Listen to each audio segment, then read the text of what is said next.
Привет, друзья! Привет, да. Добро пожаловать на мой канал по-русски издалека. И меня зовут Сергей, и сегодня в гостях у меня Джоэл. Джоэл. Или Джоэл, да, Да. как он предпочитает, чтобы я его называл. Джоэл мой студент и мой друг. Да. И он приехал из далекой страны. Издалека. Издалека, Да. по-настоящему. И Это он говорит... американец издалека. Да, американец издалека. По-русски говорит. По-русски, да. Да, как название моего канала.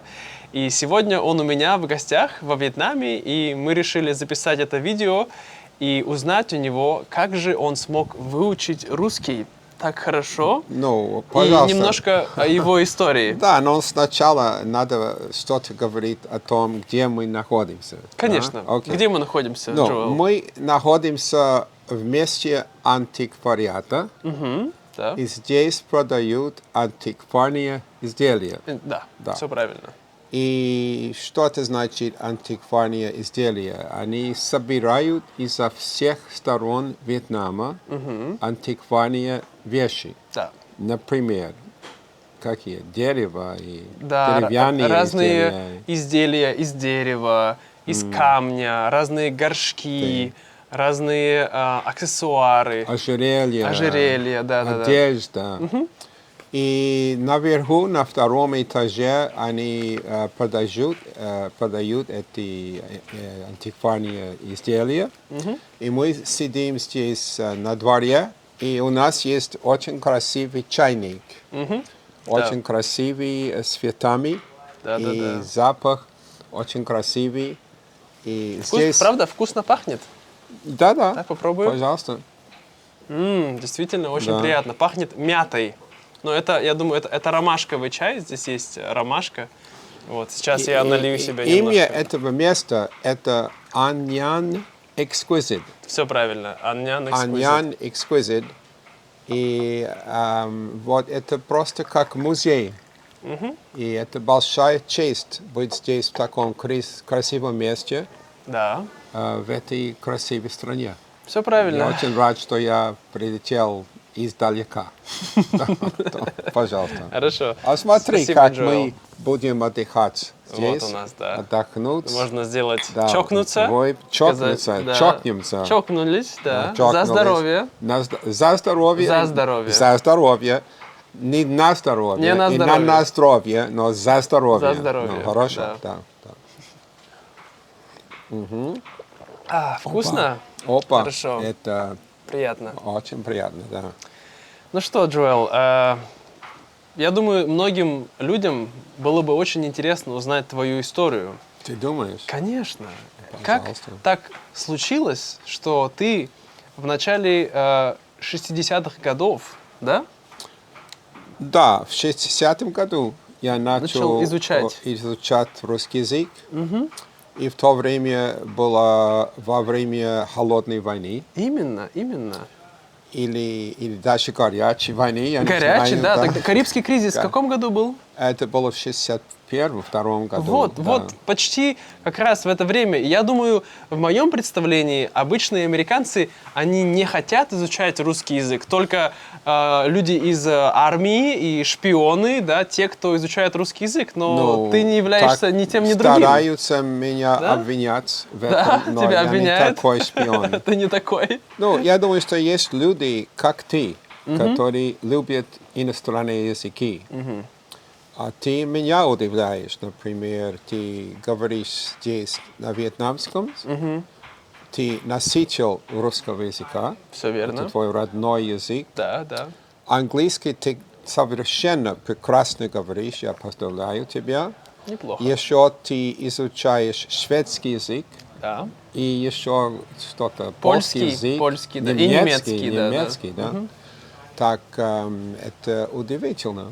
А на скольких языках ты говоришь? Ну, я гораздо старше. Я могу за каждое десятилетие добавить еще один язык, да? Ну да, теоретически. Ну, хорошо. Я, как мальчик, всегда мне было интересно, как люди сообщаются вместе, да? И первый язык я изучал в средней школе, это был латин. Это была латынь. Латынь. Мы изучали латынь в то время. И я был, самый лучший ученик в этом уроке, в латыни. Правда? И, как-то я хотел изучать языки, и потом я поступил в университет в 60-м году. Хорошо. И там было испанский, французский и русский.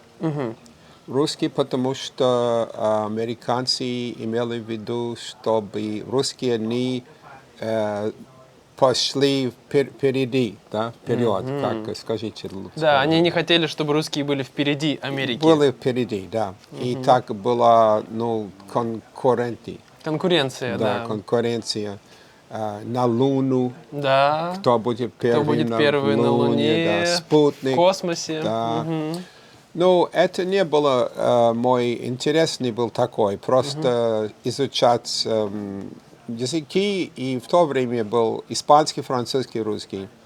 Так, испанский в то время мне казалось так интересно. И французский язык, сейчас, я думаю, очень интересно изучать французский язык, но в то время не столько. Так, то русский язык, и я всегда очень любил другие вещи, да, другие, более экзотические. Более экзотичные вещи. Экзотичные вещи, Не да. против, что я тебя поправляю? Нет, я думаю, что абсолютно нужно меня поправить, потому Хорошо. что я также смешиваю все языки, и я говорю обычно на португальском языке в моей работе, и португальский язык звучит очень похож на русский язык, Да. фонетическая система. Да, Иногда я забываю, говорю ли я на португальском или на русском. Да, абсолютно надо меня поправить. Все хорошо. Ну вот, это как началась эта история. Это история, Да. хорошо. И на каком факультете ты учился? Ну, я начал изучать языки, и в том числе английский язык, так, в American International College в Спрингфилд, Массачусетс. Это маленький колледж. А потом я перешел на Нью-Йоркский университет, где я более серьезно занимался русской литературой и русской лингвистикой, славянской лингвистикой. А мы изучали всю семью славянских языков. Там 3 группы. 3 группы Южные славянские, восточные славянские и западнославянские. И нам надо было выучить или изучать один язык из каждой группы. Да. Так что, русский язык, конечно, из восточнославянской группы.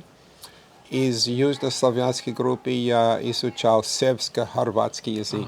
Сербо-хорватский. Да, и это было не так трудно, потому что эта группа языков более похожа на восточные славянские языки. А западнославянские языки, чешский, польский, словацкий, кашубский, да. они более трудные, потому что, по-моему, есть другие западноевропейские языки, как немецкий язык и другие, они влияют на тот славянский язык, и изменяются эти языки. Так они трудно произносить, трудно писать, потому что они пишут с латиницей и не кириллицей. На кириллице, да. А кириллица довольно более удобна, чем латиница для славянских языков, в моем мнении, да. Ну вот, и что? И я изучал, и у нас не было настоящих русских носителей чисто русского языка. У вас не было? Нет, у нас было из Литвы. Из Литвы? Литвы, да, и из Польши. Мой главный профессор был словак. Так что у нас не было носителей русского языка. Понимаю. Так, и разговор, не было возможности учиться разговору, так что не было с кем говорить на русском. И грамматику я выучил. Да. Но разговорный язык было не так легко. Но позволь мне тебя перебить и Пожалуйста, уточнить. но как можно чаще. Как можно чаще тебя Да, перебивать. перебивай. Хорошо. Ну вот мне интересно, ты знаешь, в наше время сейчас, вот в это время, у нас есть так много возможностей для изучения языков. У нас есть подкасты, YouTube-каналы, у нас есть разные приложения, там Duolingo, LinkU, это не реклама, просто перечисляю, да, какие есть И варианты. русский издалека. Да, и есть мой канал по-русски издалека, Русский да. издалека. И даже в это время сейчас многие люди жалуются и говорят, что как трудно изучать иностранные языки, Нет, да? легко. Вот, ну вот мне интересно, как ты в то время смог выучить русский? И не просто выучить, Джоэл стал преподавать русский, да? Чем да. ты занимался 10 лет, да? 12. 12 лет, Да, вот. Ну вот сначала, прежде чем мы поговорим о преподавании, расскажи мне, в чем же был твой секрет в то время? На что ты много уделял времени? Грамматика, понятно. Грамматику можно выучить где угодно, когда угодно, да? У тебя есть материалы, все объясняется. Но вот именно как ты смог понимать? Ты смотрел русские фильмы какие-то? Мы или... ходили в библиотеку все время, в университете. И мы сидели в библиотеке и искали книги. И была газета «Русский язык за рубежом», советская газета. И пока фильмов очень мало, и были пластинки. Пластинки были. Мелодия, да, советская. Да. Музыка была. Да, и я ездил в разное время в Советский Союз в 69-м, 70-м году, первом, втором, где-то 5 раз. И потом, когда наш первый сын родился, в 73-м году я перестал ездить, как раньше. И я потом в 1977 году возникла идея изучать право.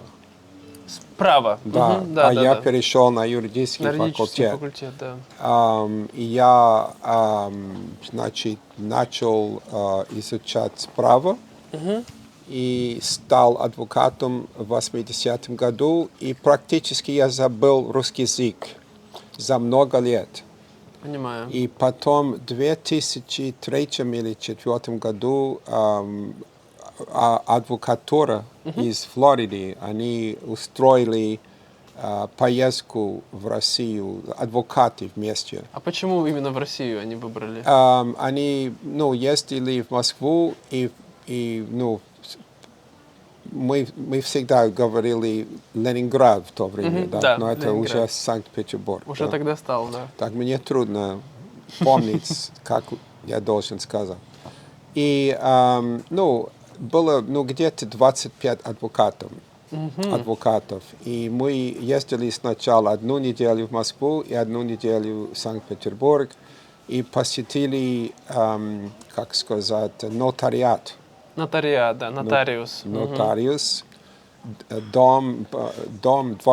дворец или дом нотариусов, да? Да, я не знаю. Там нотариат, есть, ты правильно там говоришь. есть какое-то общество нотариата, да?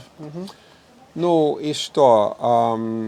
Потом я думал, хорошо, я буду еще раз изучать русский язык потихоньку, и с тех пор я стараюсь помнить русский язык, потому что я неплохо говорил в 70-х годах. Но после сколько лет? 25 лет я не говорил на русском, с 80-го по 2005 год, да, это 25 лет, это долгое время, да. И я забыл, да, Конечно, так мне надо было запомнить. Да. Вспомнить. Вспоминания о древнем русском языке. И что? А потом я начал работать с бразильцами. Ага. Когда я перешел на юридический факультет, я думал, что я буду работать с русскими. А никогда до сих пор ни один раз не работал с русскими, как адвокат. Ни одного клиента ни не одного, было. да. И я начал работать с бразильцами с 80-х годов, да, и стал говорить свободно на бразильском языке, на португальском языке. И я, всегда я хотел продолжать с русским языком. И недавно, не знаю почему, но я нашел время и нашел, вот как ты говоришь, есть больше возможностей, Да. легче. Да, намного легче, по-моему, да. И более интересно, привлекательно, да? Более привлекательно. Привлекательно, it's more fun, да? Да, весело. Привлекательно, весело. Даже весело. Да, Даже весело, это очень весело. Ну, хорошо. Посмотреть мой канал, я думаю, весело. Да, это весело, конечно, мы хохотаем весь Вы день. хохочете? Ага, весь день, да. Ага, да. Ну что, есть... Да, ну смотри, давай немножко перемотаем назад, и мне хочется спросить, вот ты говоришь, вы ходили в библиотеку... Ой. Да, я Ходили в библиотеку? ходил в библиотеку. Да, ну вот вы брали русскую книгу или русскую газету, и что? Вот вы просто читали и переводили слова из словаря, или как это было? У нас как лингвистические книги и учебники, и разные статьи о русском, о славянском языке. Мы читали литературу, да, и на русском, да, Хорошо. Толстого, Чехова, Достоевского. И вот это такая классическая литература Золотого века, да? Да, Золотого века. Они очень хорошо пишут, эти авторы, так что следовать за языком, понимать язык не так трудно, потому что они хорошо пишут полные фразы, и я не нашел очень тяжело, очень трудно понимать эти классические. Это интересно, потому книги. что, я бы сказал, много современных русских людей с тобой бы не согласились. Потому что сейчас очень многие русские люди читают эти вот Достоевского или Толстого, и они находят эти книги очень трудными. Понимаешь? Они считают, что тот язык, на котором они в то время говорили, он был более, как сказать, такой изысканный, да, и какие-то мысли более философские и немножко абстрактные. Поэтому я считаю, что, может быть, это зависит, зависит еще от поколения. Может Да, быть, в твое время... я того поколения, и помнишь, что я изучал латынь, и я также замечаю, что языки переменяются, изменяются. Да. И уже английский язык не тот язык 50-х, 60-х годов. И, наверное, этот вот современный русский язык, который мы изучали, это также, наверное, изменился. Да? Немножко, да, безусловно. Как люди говорили в советское время и как говорят сейчас, конечно, более расслабленно сейчас мы говорят. говорили, например, в конторе, и никогда в офисе. В конторе, Никогда в офисе. Не было такого слова «офис».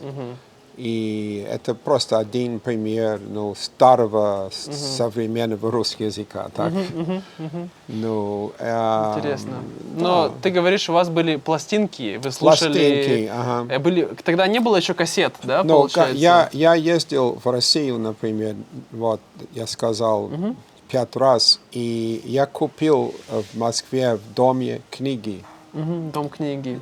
Есть там дом книги, и мы всегда ходили туда, и я купил как можно больше пластинки, разные газеты и как драгоценность.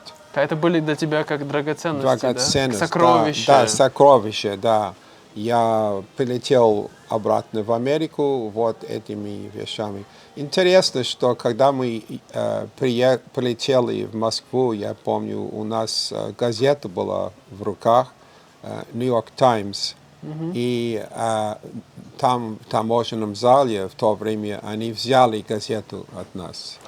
Серьезно? И я сказал, это моя газета, это моя газета New York Times. Я читал на английском на борту самолета, когда я летел в Россию, в Советский Союз. И она сказала в таможенном зале, мы можем взять это от Да, мы вас, можем изъять. изъять Изъять что-то это у вроде вас. этого. И это меня удивило в то время, что можно было бы взять газету от кого-нибудь. Да. Но кроме этого мы были добро пожаловать всегда в Советском Союзе. Очень и очень. Люди всегда были очень приятные, симпатичные. Ну, ты хочешь говорить о том, как мы изучали русский язык? Ну да, я хотел спросить, получается, вот сколько времени у тебя в итоге ушло с момента, когда ты начал изучать русский язык, до момента, когда ты говорил свободно, да, как сейчас, например? Ну, в 1969 году я участвовал в программе обучения русского языка в Сан-Франциско. Это называется National Defense Act. И наше государство, американское государство, они заплатили за уроки для учителей русского языка. А мы летом, в июле и в августе, мы собрались в Сан-Франциско и изучали как-то там лабораторию и все, ну, порядочно. То есть вы изучали то, как... Произношение. То есть тогда был такой очень сильный, я бы сказал, да, толчок. где-то 2 месяца. И после того я уже мог говорить лучше и почти нормально на русском языке. Да. Интересно, интересно. То есть, да, но получается, до этого у тебя не было сильно много практики именно разговорной, да? Да, и после того не было очень много практики. того, да. да. Но это был момент, где я уже начал владеть русским языком как-то.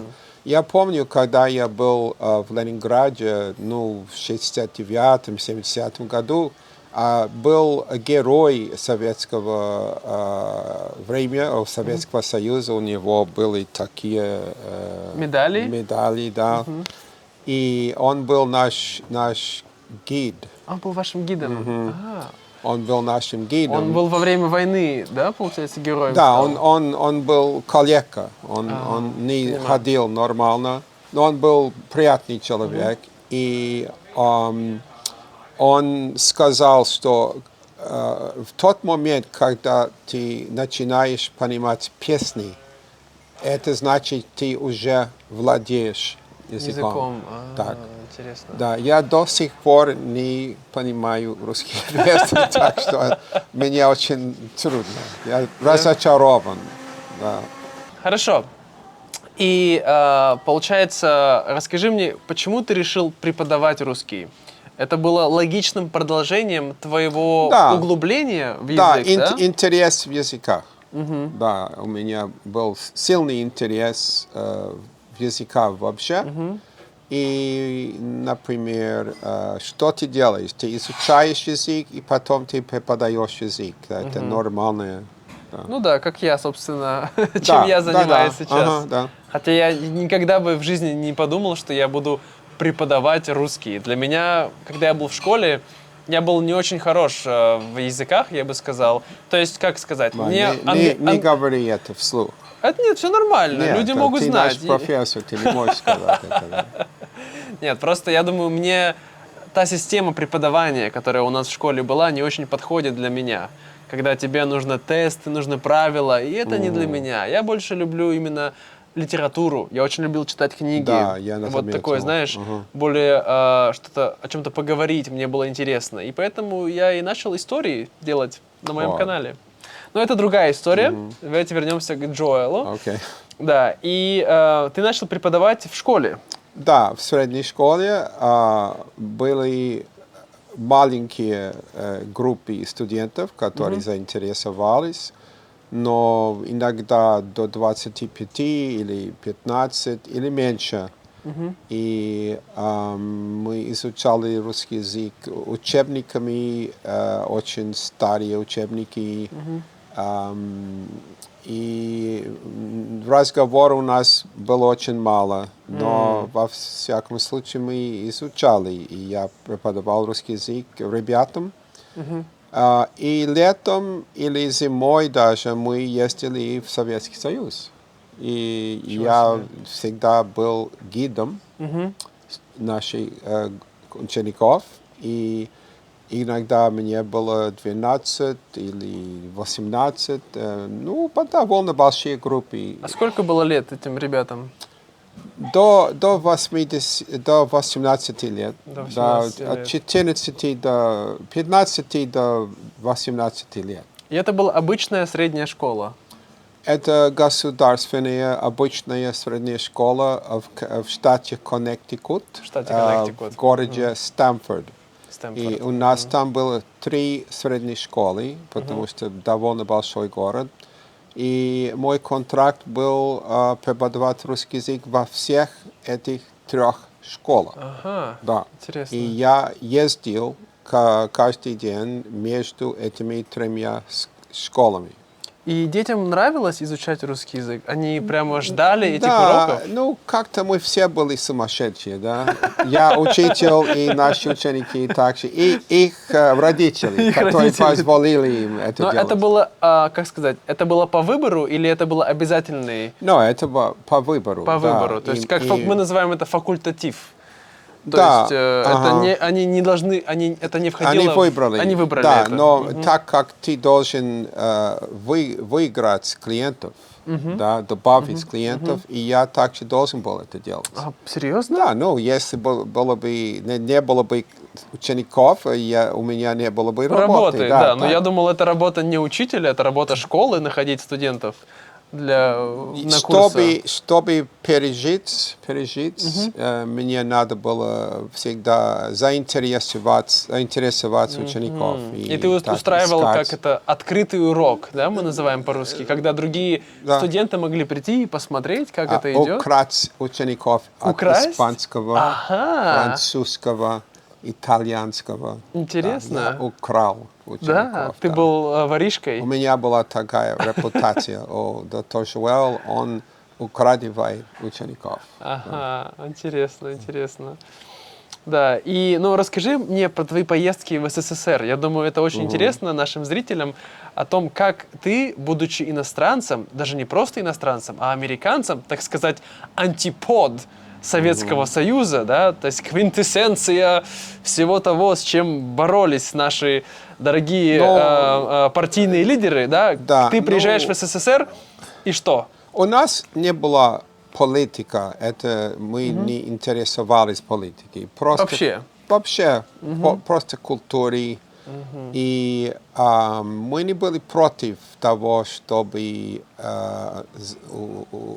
познакомиться с советскими гражданами. У меня были очень красивые моменты. Я помню, например, в Ленинграде зимой я сел в троллейбус, в трамвай. И там было очень и очень холодно, много снегу. И там было, где-то 10 часов, 11 часов вечера, да? Вечера, да. И там все пели музыку. Серьезно? Да, они пели, не знаю, ленинградские вечера или «Катюшу».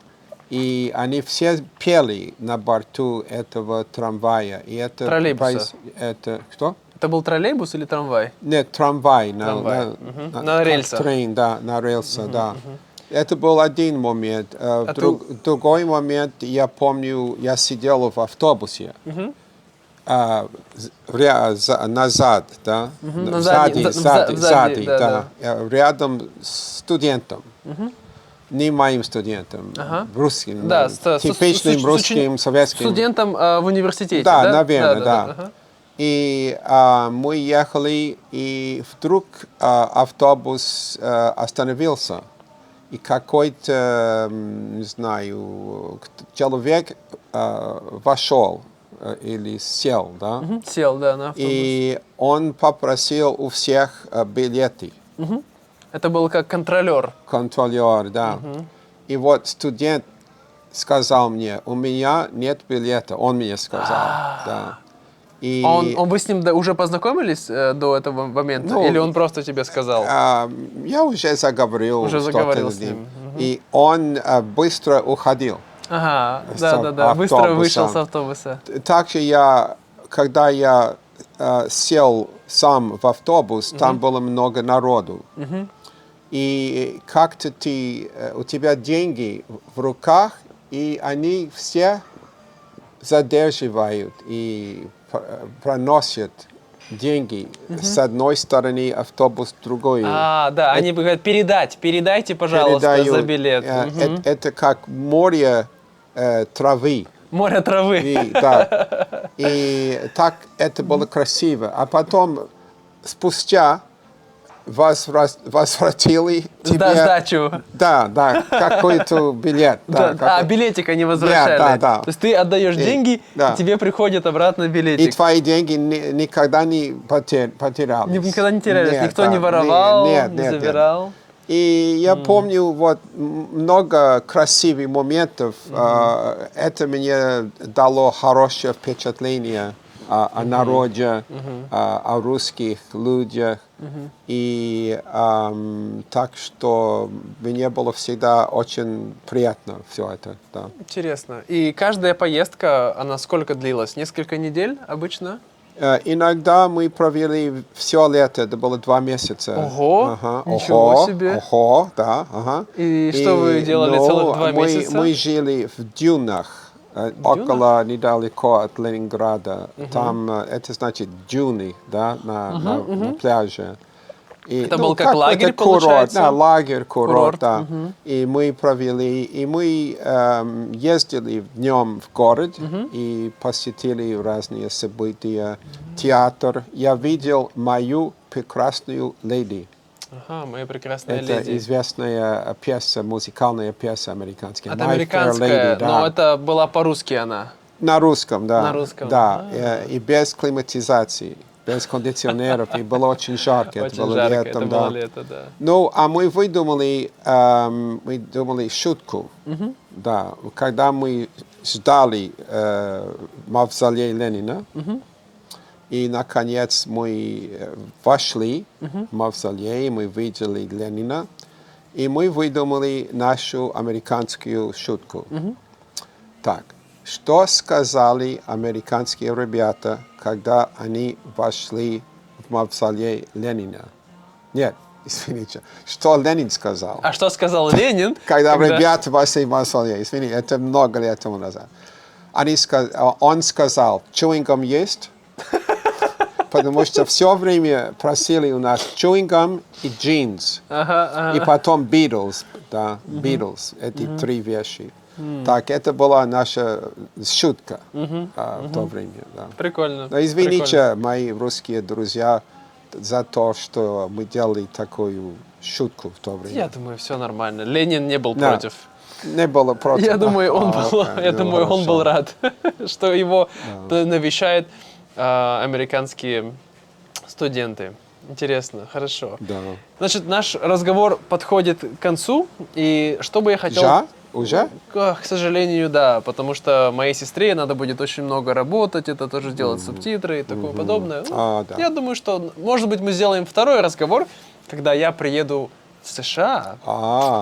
Да, дело в том, что Джоэл и мои студенты давно меня приглашают приехать в США, и я обязательно это сделаю, и мы сделаем второе интервью, где ты будешь меня расспрашивать. Да, про большинство твоих студентов, они американцы. Да, большинство. 50% да, я бы сказал американцев, и, наверное, 40% это европейцы, и 10% это со всего другого мира. А ты можешь усвоить диалекты и интонацию, и акцент из разных углов Америки. Ты имеешь в виду, когда они говорят по-английски?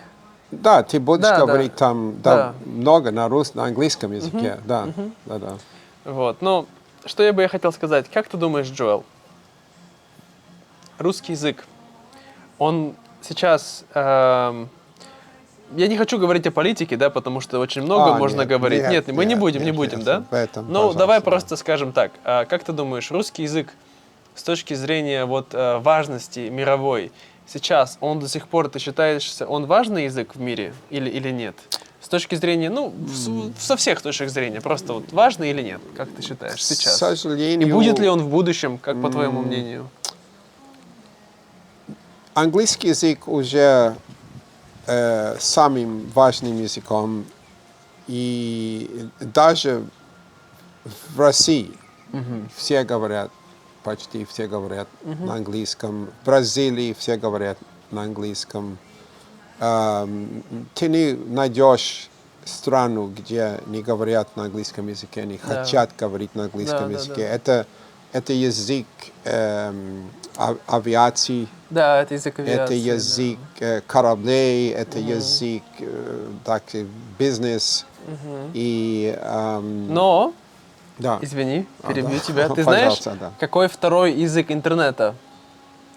Не испанский, Русский. а русский. Да? После английский и русский второй язык интернета. Не знал это. Да, потому что так много веб-сайтов, так много информации на русском, она идет после английского. Не на китайском, не на испанском, Никогда на не русском. представил себе, как Потому что русские люди интересно. очень занимают большое пространство вот онлайн. Ага. Вот. Ну хорошо, что ты можешь посоветовать нашим зрителям, которые изучают русский язык и хотят говорить так же, как ты? Вот, не знаю, сказать им какое-то напутствующее слово. Понимаешь? Ну, слово за словом, выражение за выражением, день за днем, ход за ходом. Да? Есть такое слово? Ход за ходом. Да. Step by step. Да. Шаг за шагом. Шаг за шагом, да. И это так ты учишься любому языку. Я учился так португальскому языку, например, и это потихоньку. И ты будешь когда-то владеть языком, русским языком в том смысле. Ну, я думаю, что и есть разнообразный метод. Да, может быть песни, может быть новости, может быть читать литературу чуть-чуть, разговор. Так, надо попробовать все методы, не только грамматику, например. Да. И обязательно надо присутствовать в уроках нашего Сергея здесь на канале. Спасибо. Да, пожалуйста. Спасибо, да. Джоэл. Ага. Ну, это все на сегодня, друзья. Спасибо большое, что смотрели наше интервью. И если у вас есть какие-то вопросы... Но я хочу сказать, да. пока-пока. Подожди, еще не дошли. Пока-пока. Сейчас еще дойдем. Мы не сказали привет. Мы сказали привет. Сказали. Да. Я Так забыл. вот, я хотел сказать, что если у вас есть вопросы к Джоэлу да. о его жизни, в его путешествиях в России... У нас интересный вопрос. Я хочу быть твоим помощником, Да. но я не носитель русского языка, native speaker. Так что ты сказал, Джоэл, ты не можешь мне помочь, потому что ты... Я сказал, я не знаю, можешь ли ты мне помочь. А я хочу мнение о наших зрителях. Да. Могу ли я помочь Сергею преподаванием русского языка или нет? Да, хороший вопрос. Напишите в комментариях, напишите пожалуйста, комментарий, да. что вы думаете по этому Позвони, поводу. да. Позвоните, напишите. Пришли деньги к нему и ко мне. Да. В общем, вот. Ну и если хотите поддержать мой проект, вы знаете, что сделать. Как сказал Джоэл, прислать деньги можно вот здесь. Вот здесь тут у нас есть ссылочка. Вот, да. Ссылочка, да, там, вон там. Ага. Вот. Да. Хорошего дня, друзья. А сейчас мы закончим наш чай. Да. Чао. Чао. Пока-пока. Пока-пока. Пока-пока.